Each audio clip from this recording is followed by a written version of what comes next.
Enak. Apa ya? Asem. Apa? Yogurt. Yogurt. Original. Makasih, fermentasi apa nih?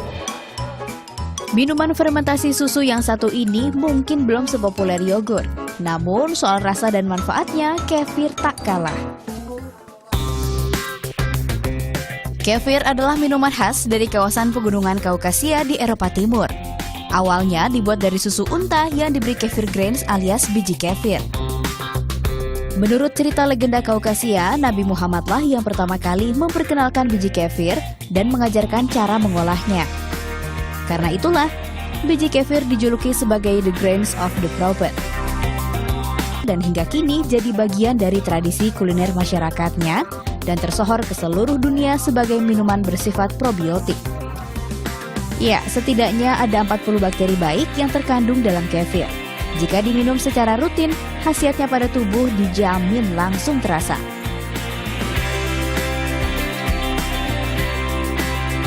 Kebanyakan kefir dibuat dari susu kambing, namun ada juga yang membuatnya dari susu sapi.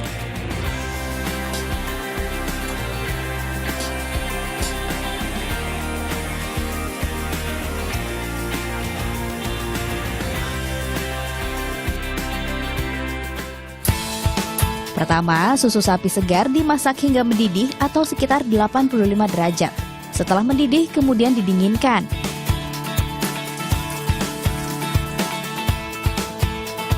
Produksi kefir itu kan sangat mudah. Cuman di situ yang penting kita dasarnya itu harus benar, yaitu harus bersih. Kita juga harus mungkin sebelum membuat harus gunting kuku dulu, cuci tangan. Tapi kalau cuci tangan juga jangan pakai sabun antibakteri karena dia kan bakteri. Jadi cukup dibilas bersih saja. Pokoknya sehigienis mungkin dan wadah yang digunakan juga higienis. Setelah susu menjadi dingin, masukkan biji kefir ke dalam susu sapi. Aduk, lalu simpan selama 48 jam. Ingat ya, higienis jadi kunci utama keberhasilan fermentasi.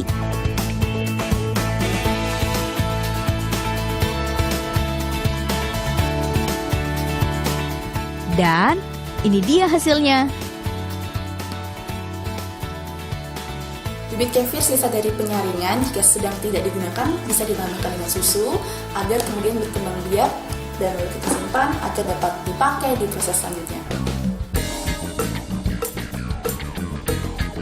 Sekilas, aroma kefir mirip dengan tape, sementara rasanya asam dan sedikit berkarbonat.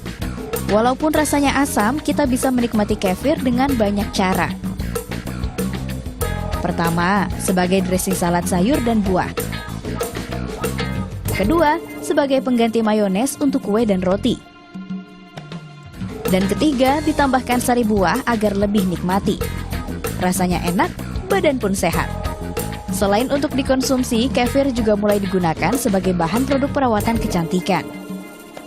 Kandungannya itu bagus sekali karena dia ada kandungan alpha hydroxy acid atau orang yang familiar dengan AHA. Jadi fungsinya untuk meregenerasi sel-sel kulit mati dengan sel-sel kulit yang baru. Kemudian dia ada lagi kandungannya asam amino. Dan asam amino ini fungsinya untuk melembabkan atau untuk hidrasi kulit. Terus ada lagi kandungan dari bakterinya sendiri, lactobacillus. Itu fungsinya untuk menetral dari pH atau membalance dari pH pada kulit kita. Umumnya kefir dibuat menjadi masker wajah. Selama proses fermentasi, susunan kefir akan terbagi menjadi dua, yakni curd atau butter di bagian atas dan whey di lapisan bawah. Nah, curd yang bertekstur lebih kental inilah yang dipakai sebagai bahan membuat masker. Caranya, tinggal mencampurkan semua bahan sesuai dengan takarannya. Bagi yang memiliki kulit normal, tambahkan ekstrak teh hijau. Sementara untuk kulit berminyak, campurkan sedikit air lemon ke dalamnya. Manfaatnya bisa dirasakan setelah pemakaian rutin selama kurang lebih 1 bulan. Ya, karena pada waktu itu saya mempunyai anak yang masih remaja. Kebetulan dia mempunyai kulit yang berminyak, jadi mudah sekali berjerawat. Sudah ke dokter kulit, sudah kemana, tapi masih belum baik. Ya, kemudian saya membuat itu kefir. Saya kasih dengan madu sedikit dengan ditambahkan tadi spirulina. Saat diaplikasikan ke wajah, masker kefir berikan sensasi dingin dan menyegarkan. Hanya saja ada aroma asam yang sedikit menyengat. Agar meresap, pijat butiran masker seperti ini. Jika sudah, bilas wajah hingga bersih.